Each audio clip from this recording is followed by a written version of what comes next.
It was supposed to be just another Thursday. I was sitting at my desk, halfway through my second cup of cold coffee, juggling meetings and troubleshooting some glitchy code for our latest app update.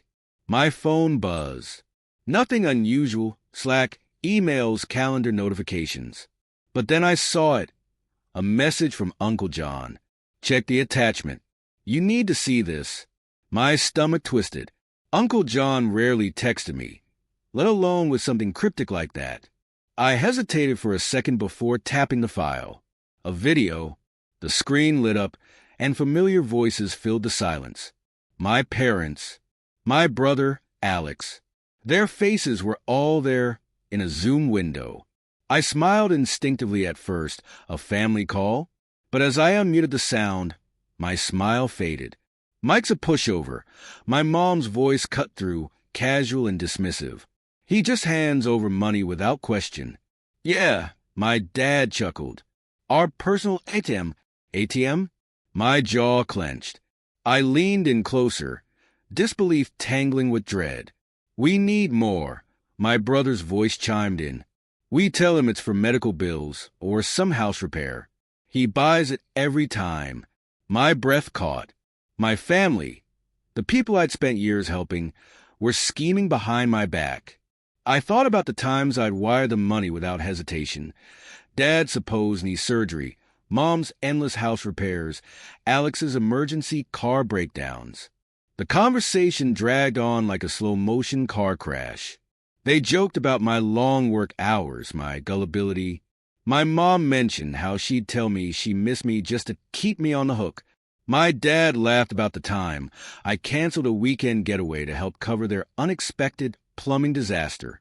The video ended abruptly, leaving me staring at my reflection on the darkened screen. My heart raced. I wanted to believe this was some cruel joke or a misunderstanding, but their voices had been too clear, their words too sharp. Another message popped up from Uncle John. I was on a group call about their rental property. They forgot I was still logged in when they started talking. I'm so sorry, Mike. My hand trembled as I locked my phone. The betrayal was suffocating, like the floor had shifted beneath me. I wasn't just a black sheep with a tech startup anymore. I was their golden goose, their easy payday. Outside the window, neighbors were stringing up Halloween decorations. Plastic skeletons, goofy lawn ghosts, and a giant inflatable pumpkin with a crooked smile dangled from porches. I used to laugh at those over-the-top setups. Now I wondered if I'd been the biggest ghost of all, unseen, unappreciated, used. I exhaled shakily. I needed a plan, but first I needed answers. I unlocked my phone and hovered over the contact labeled Mom. My thumb hesitated. Not yet. Not until I figured out how deep this rabbit hole went. For years ago, I stood in front of a modest, single-story house with peeling shutters and a patchy lawn, holding a set of keys in my hand. My parents' new home. I remember the way Mom's eyes welled up when she saw the place, and how Dad gave me a rare, approving nod. Back then, I thought it was gratitude.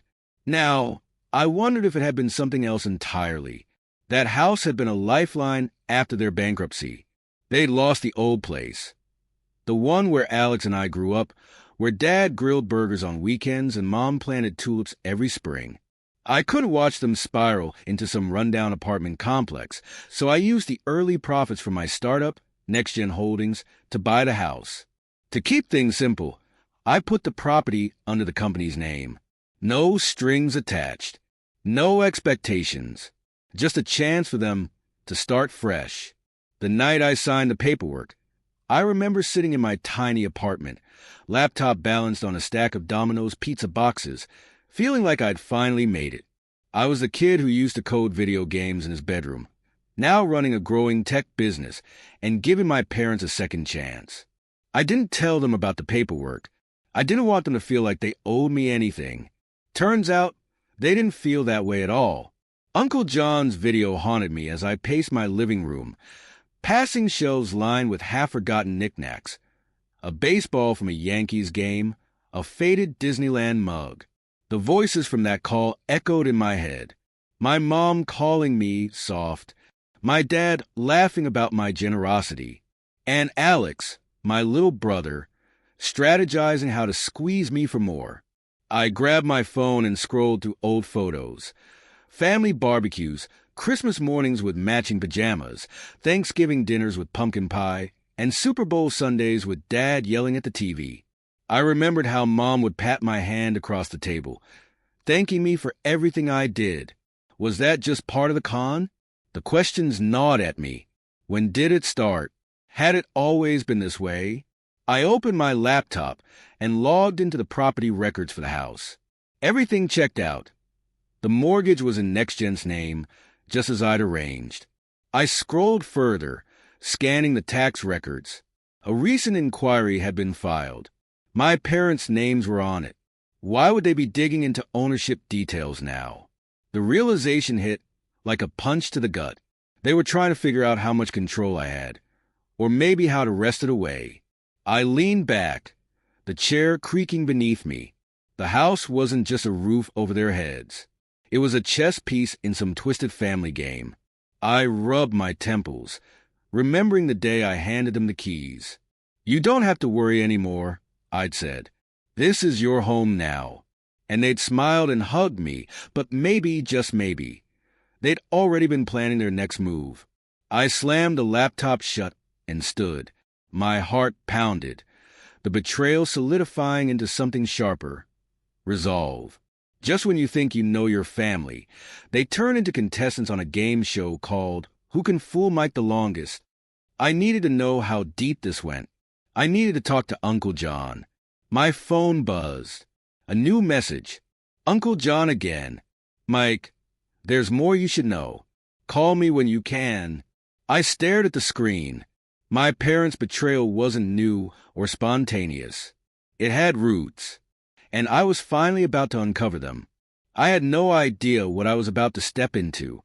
The text notification came through while I was microwaving leftover Kraft Mac and cheese. "Dinner at our place this Sunday. Just family time. Love you. Mom, of course." I stared at the screen, the blue message bubble glowing like a trap. Family time. In this family, that usually meant a side of guilt served with the mashed potatoes. I knew this wasn't just about pot roast and pie. My parents rarely did anything without an agenda, but I typed back a quick, "Sure. See you then." I needed to see them in person, to look into their eyes and figure out just how far the charade went. Sunday rolled around faster than I expected. I pulled up to their house just as the neighbors were stringing up inflatable turkeys and prepping for Thanksgiving. The smell of roasted meat and cinnamon hit me when I stepped inside. Mom greeted me with her signature high-pitched cheeriness, the kind that always sounded like she'd just won a free cruise. "Mike, oh, sweetheart, we've missed you so much." Dad gave me a firm handshake, his eyes doing that fake squint like he was trying to read my mind. Alex was already at the table, scrolling through his phone like a bored teenager, even though he was pushing 30. The dining room looked the same, mismatched chairs, a cabinet full of ceramic ducks, Mom's obsession that became a running family joke, and a faded photo of us at Disney World back in '99. Mom hustled me toward the table. "Sit, sit. You must be exhausted from all that big tech work." Her voice dripped with forced admiration. I sat across from Alex, who barely acknowledged me.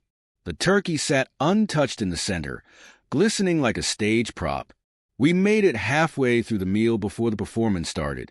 "You know," Mom said, swirling her wine, "things have been a little tight lately." She cast a glance at Dad, who gave a solemn nod. "Yeah," Dad added, setting down his fork with a dramatic sigh. "The roof's leaking again. And, well, you know how hard it is with inflation these days." I bit into my mashed potatoes to hide my smirk. Classic playbook. Inflation, home repairs, mysterious expenses, all bait for my wallet. I chewed slowly, giving myself time to think. "That sounds rough," I said finally. "What kind of repairs are you looking at?" "Oh, honey, we wouldn't want to bother you with that," Mom said, waving it off with a trembling hand that belonged in a daytime soap opera. You already do so much. Yeah, man, Alex piped up without looking away from his phone. You're like a hero for everything you do. Hero, right? I forced a laugh. Well, I'll think about it, I said. See what I can do. Their eyes lit up like kids on Christmas morning. After dessert, store-bought apple pie that Mom tried to pass off as homemade. I headed for the door. Costco sticker on the box gave it away.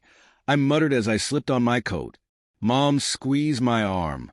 We're so lucky to have you, she said softly. Yeah, I said. Lucky? I climbed into my car, heart pounding. I just played along, fed into their game, and they had no idea that I knew every move they were making. As I pulled away, my phone buzzed. Uncle John again. You were right. The message read, they're planning something bigger. Call me when you can. I gripped the steering wheel tighter. This was getting bigger than I thought.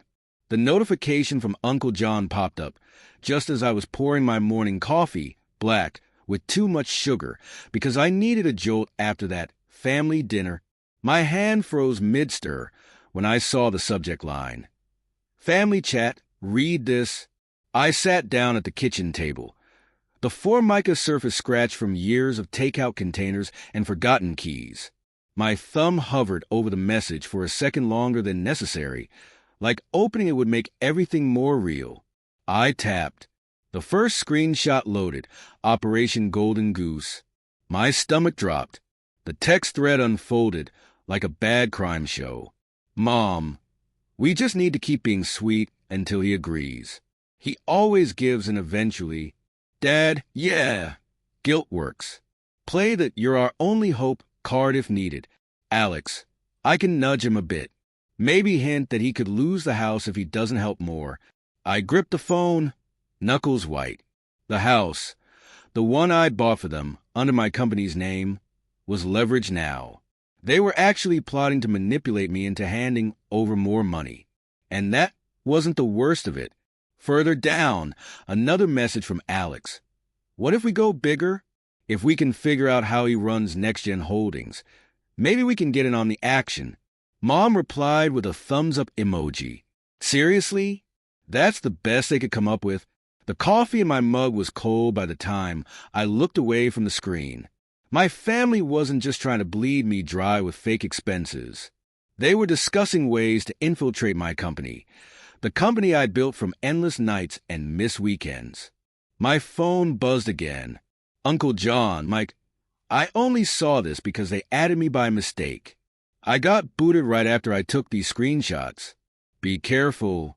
I sat there, phone in one hand, coffee in the other, mind racing. This wasn't just emotional manipulation anymore. This was a hostile takeover, dressed up as Sunday dinners and crocodile tear phone calls. The wheels turned. How had I missed the signs? The sudden interest in my business milestones. The weird questions Mom asked about company ownership, disguised as casual chit-chat. The time Dad mentioned knowing some guys who work with investors. I chalked it up to curiosity. My family was running a con, and I was a mark. Outside, the neighbors were setting up inflatable reindeer from Lowe's, even though Thanksgiving hadn't passed yet. I stared at Rudolph's glowing red nose, my mind clicking through next steps. I needed to act, but how? Step 1, stay calm. I couldn't let them know I was on to them. Step 2, lock down everything, emails, accounts, financial records. Step 3, gather intel. I wasn't just going to block their attempt. I needed to know who else they were working with. My phone buzzed again, Mom. I let it go to voicemail. 30 seconds later, a text followed. Hey, sweetheart. Just thinking of you. Hope you're okay after our talk. Let me know if you need us. Love you. I almost laughed. Classic Mom, buttering me up while holding a smile as sweet as a pumpkin pie. I stood, stretched, and grabbed my laptop. Time to get to work. This wasn't just family drama anymore. This was war. I stared at my laptop screen, the cursor blinking like a warning light. My family wasn't just scheming for a few extra bucks. They were going after my company, and I wasn't about to sit back and let it happen. The next morning, I scheduled a meeting with Greg Thompson, my attorney. Greg was the kind of guy who wore Hawaiian shirts to Zoom calls, usually with a Tommy Bahama logo, and had a coffee mug that said, "Trust me, I'm a lawyer." But beneath the laid-back vibe, the man knew his stuff. "So," I said, after explaining the situation, "what are my options?" Greg whistled and leaned back in his chair. "That's some next-level family drama, Mike. But legally, you've got leverage.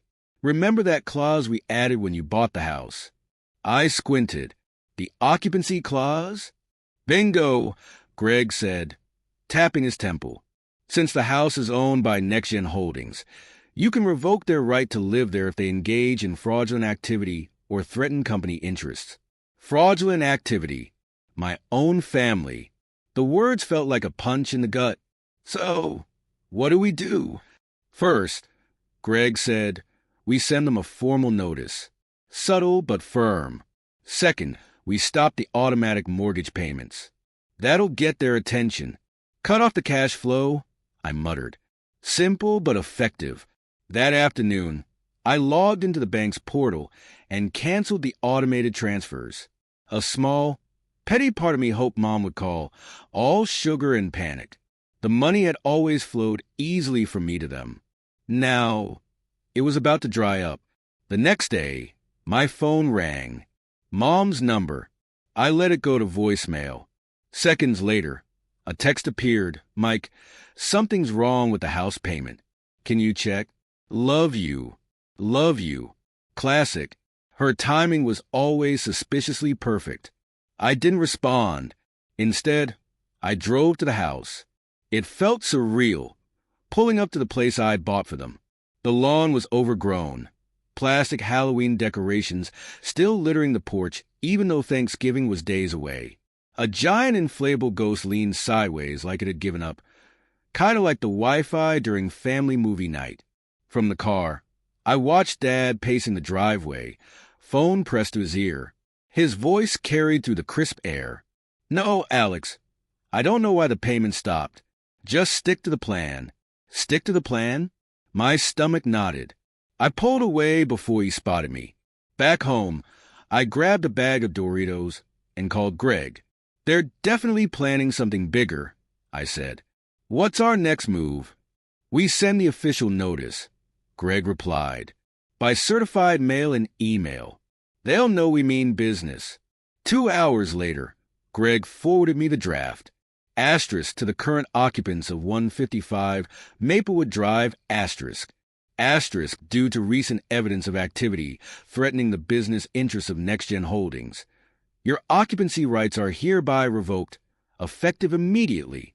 Failure to vacate the premises within 30 days will result in legal action, asterisk. I stared at the email before hitting send. My hand hesitated, but only for a second. Click. My phone buzzed an hour later.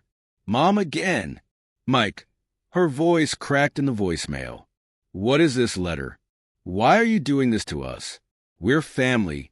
Please call me." I closed my eyes. Family. The word was starting to lose its meaning. In sitcoms, family always sticks together. In my life, they stick me with the bill. And yet, I couldn't shake the feeling that this was just the opening act of something much worse. I put my phone down and exhaled, the weight of it all pressing into my chest. The reality hit harder than I expected. I just served my own parents with an eviction notice. And yet, instead of guilt, I felt something else. Clarity. The email went out at 3:42 p.m. By 4:15, my phone was already buzzing like a broken alarm clock. Mom, Dad, Alex, even Aunt Carol, who usually only texted me chain messages about guardian angels. I ignored them all. Then came the bank notification. Delinquency alert, 155 Maplewood Drive. Right on cue. I was halfway through reheating leftover Panda Express when Mom's number flashed on the screen again. I sighed, set the container down, and answered. "Mike!" Her voice cracked with desperation. "What's going on?" The bank says we missed a payment. They're talking about default. I leaned against the counter, letting the silence stretch. Yeah, that sounds about right, I said, keeping my tone flat. What do you mean? She wailed.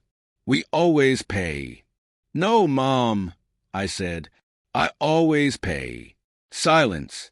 But why would you stop? We're family. We need you. I pinched the bridge of my nose. The house doesn't belong to you, Mom. It belongs to NextGen Holdings. Technically, you're tenants.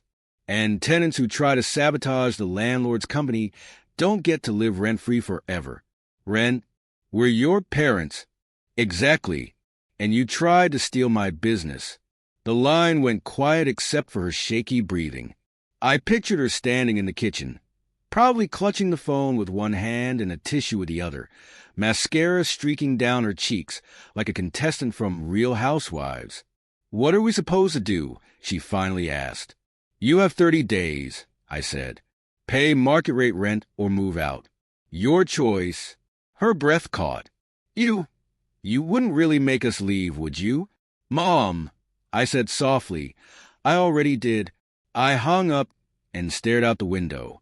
The neighbors across the street were setting up inflatable snowmen. Rudolph's red nose blinked mockingly at me, like it was judging my family drama. My phone dinged with a text from Alex. Seriously? Evicting your own family? You've lost it, dude. I didn't reply. Instead, I opened the banking app and checked the stop payments order again. Confirmed. The next morning, my phone lit up with more notifications than usual. I squinted at the screen, still half asleep, and saw the culprit. Facebook. Dozens of tags, comments, messages, and more emojis than I cared to count. My stomach sank as I opened the app. Asterisk. Can you believe what Mike did to his own parents? Greedy tech bro throws family onto the street. Asterisk. Asterisk. Some people get rich and forget where they come from. Shame on you, Mike. Asterisk. Hashtag Mike the Monster. My family had gone public. The posts were plastered across Facebook like graffiti on an abandoned building. Mom's post led the charge, featuring a tear-streaked selfie. Complete with the soft focus filter she always used to look more angelic, and a caption dripping with melodrama. Asterisk, all we ever did was love our son. Now he's leaving us homeless. Please pray for us in this time of heartbreak. Asterisk, Dad chimed in from his account with, asterisk, hard to believe that the boy we raised to be kind could turn so cruel. Money really changes people. Asterisk, and then Alex, of course, went for the jugular. Asterisk, guess family doesn't mean much to some people. Hope that tech empire keeps you warm at night, bro. Asterisk. The comments were a cesspool of sympathy and outrage. People I hadn't seen since high school were jumping in with opinions. Strangers sent me messages telling me I was a heartless monster. Even the local community group had picked it up, debating if I was the next corporate villain. I set the phone down and rubbed my temples. This wasn't just a smear campaign. It was character assassination. I needed a plan, and fast, before I became the town's villain of the week. I called Uncle John.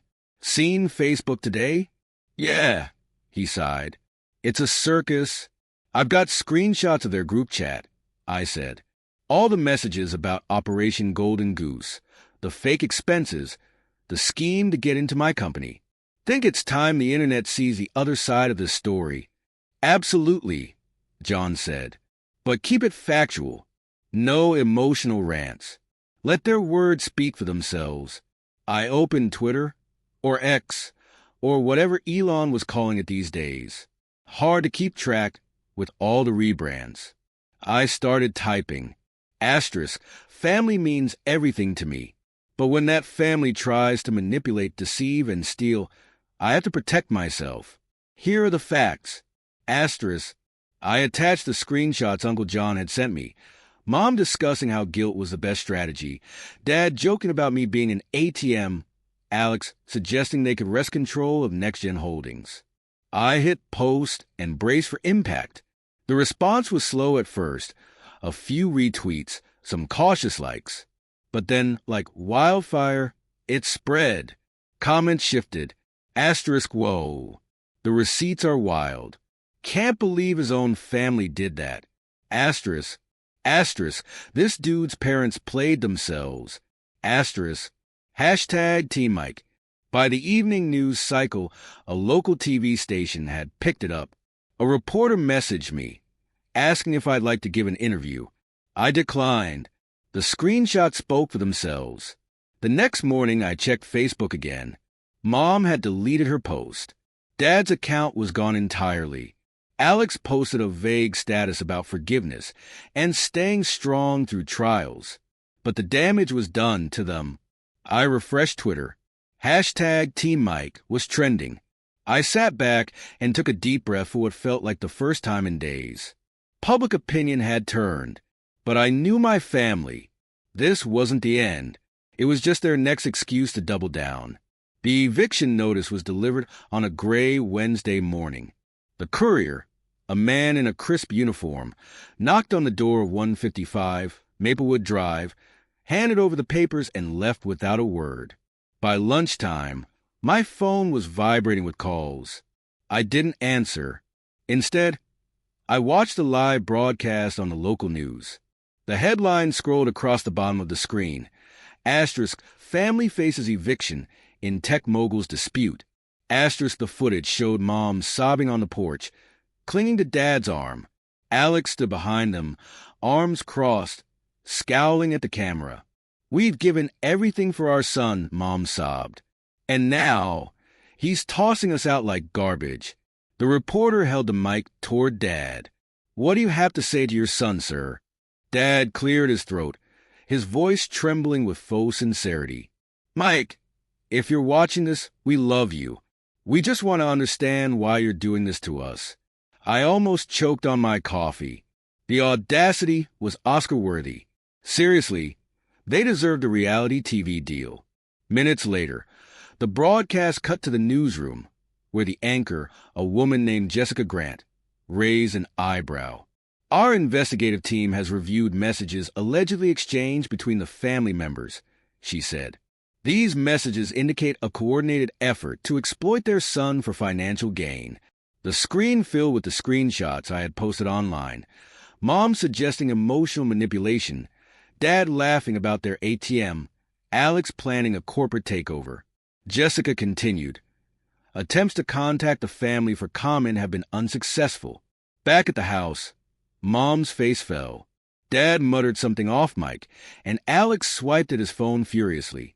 The broadcast ended with the image of my childhood home. The lawn untidy. A plastic Santa tipped sideways on the roof next to an old basketball hoop we used for driveway tournaments. The next day, I drove by the house. A for sale sign already stood in the yard. I parked at the curb and walked inside. The air was thick with stale memories. Christmas mornings in footy pajamas, backyard barbecues, the creak of the stairs I used to sneak down after bedtime. I ran a hand along the kitchen counter, where Mom once helped me bake lopsided birthday cakes. The illusion shattered. I had loved the idea of a family more than the people themselves. I took one last look around, then locked the door. A month later, the house sold. The proceeds went to a foundation I set up to support young entrepreneurs from difficult family backgrounds in Chicago, a city where I knew ambition often hit a dead end without help. As I signed the final paperwork, I realized something. Family isn't defined by blood or shared history. It's built through trust, respect, and genuine care. True family doesn't use you. True family stands with you. And for the first time in years, I was finally free to finally eat a meal without a guilt trip.